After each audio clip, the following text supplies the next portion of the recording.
বাজারে আমরা সচরাচর যে শসা দেখতে পাই সেগুলো সাধারণত 40 থেকে 60 টাকা কেজিতেই কিনতে পাওয়া যায়।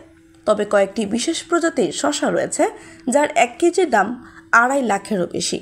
যে শসা বাজারে দেখতে পাওয়া যায় কেজি প্রতি 2.5 লাখের শসা কিন্তু সেই গোত্রের নয়।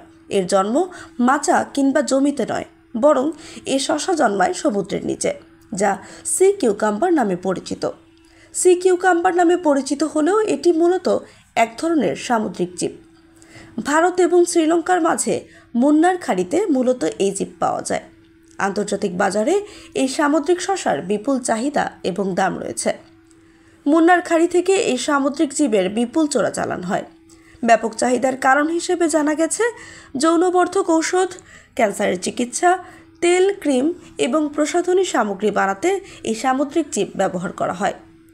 ঔষধ ছাড়াও চীন সহ দক্ষিণ পূর্ব এশিয়ার বেশ কয়েকটি দেশে এই জীবের দামি রেসিপি তৈরি হয়।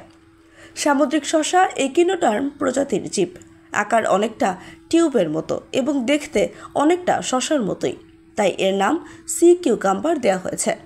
সমুদ্রের নিচে বালিতে লুকিয়ে থাকা ছোট ছোট জীব এর খাদ্য। এর গা নরম তুলতুলে। সমুদ্রের বাস্তুতন্ত্রের উপর এই জীবের বিশেষ ভূমিকা রয়েছে। এর বিষ্ঠায় যে নাইট্রোজেন, অ্যামোনিয়া এবং ক্যালসিয়াম রয়েছে তা প্রবাল প্রাচীরের জন্য খুবই উপযোগী। এই জীবের চোরাচালানের জন্য বিলুপ্ত হয়ে যাচ্ছে ক্রমেই। 41 বছরে এই সামুদ্রিক শসার দাম বহুগুণ বেড়ে গেছে। 1980 সালে এই শসার দাম কেজি প্রতি 5,000 টাকা ছিল, এখন যা বেড়ে হয়েছে 21,000। তবে এর মধ্যে কয়েকটি বিশেষ প্রজাতির শসা রয়েছে যার 1 কেজির দাম 2.5 লক্ষেরও বেশি।